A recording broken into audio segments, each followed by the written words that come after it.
Bonjour à tous, à toutes et aux autres. Aujourd'hui, je vous parle d'un sujet de sexo.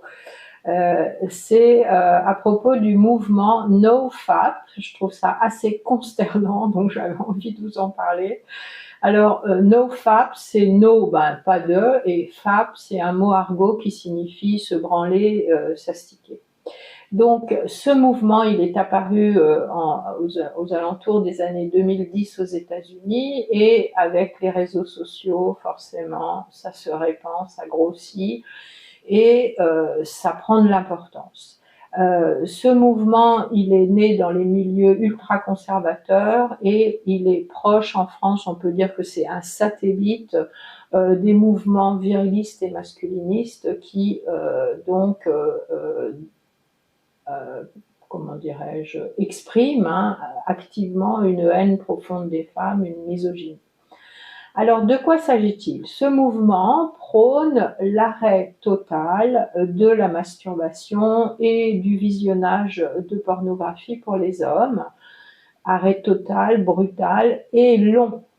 Et pour eux, ce serait dans l'optique de voir son taux de testostérone augmenter, sa masse musculaire augmenter, sa séduction augmenter, sa désirabilité augmenter, ses performances augmenter. Donc on voit là qu'on est vraiment sur quelque chose de tout à fait faux, parce que si on arrête la masturbation, effectivement, pendant 2-3 jours, on a une petite augmentation du taux de testostérone, mais ça retombe après et ça ne provoque aucune augmentation de la masse musculaire.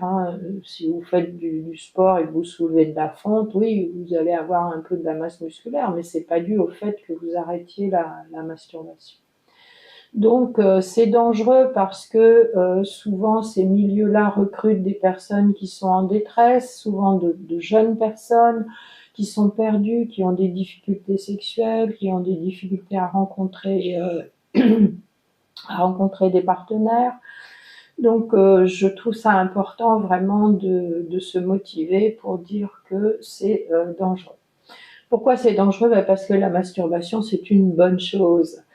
Ça vous permet d'apaiser la tension, et quand on est jeune adulte, il y a beaucoup de tensions sexuelles, donc vraiment je vois pas comment on peut faire l'impasse de la masturbation pour une jeune personne.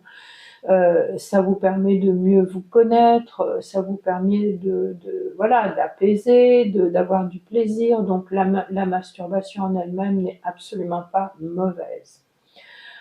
Bien sûr, elle est encore meilleure si on la pratique en conscience, en lenteur, avec bienveillance pour soi-même, avec tendresse pour son sexe, bien évidemment. Et surtout, si on va chercher dans son imaginaire érotique personnel des fantasmes, plutôt, pardon, plutôt que de s'adresser, et je sais que c'est beaucoup plus facile, plutôt que de s'adresser à la pornographie. Pourquoi la pornographie peut être problématique? Eh bien parce que vous aurez du mal dans la vie réelle à retrouver le même niveau d'excitation que celui provoqué par les images souvent violentes, extrêmes, de la pornographie, et ça peut conduire certaines personnes à exiger ou demander à leur partenaire des pratiques extrêmes qu'ils ou elles n'ont pas envie de faire. Ça peut nuire à la relation. Donc oui, effectivement, je déconseille de recourir à la pornographie comme unique support masturbatoire. Si vous voulez pratiquer la rétention séminale, c'est quelque chose qui est souvent encouragé en tant que pratique spirituelle, soit dans le taoïsme, soit dans le tantrisme. Il faut bien sûr gérer votre excitation pour vous arrêter dans la masturbation avant le point de non-retour.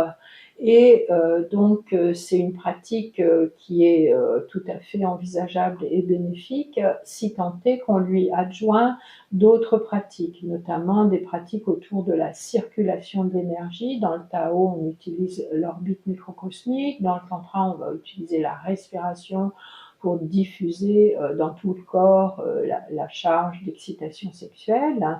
Et et aussi vous massez, hein, vous massez la prostate soit à l'extérieur par le point P qui est situé entre les testicules et l'anus, il y a un point que vous allez sentir et il faut vraiment masser la prostate pour éviter son engorgement, pour éviter l'inflammation de la prostate.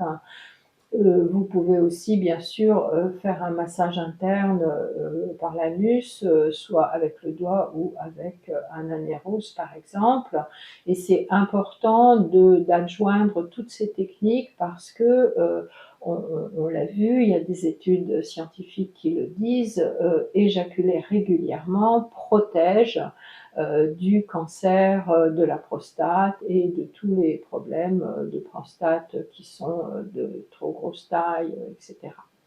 Donc rétention séminale, ok, masturbation, ok, mais nofap, pas ok.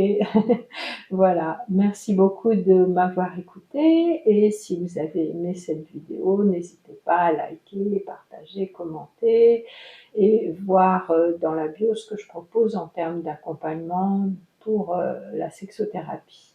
Merci.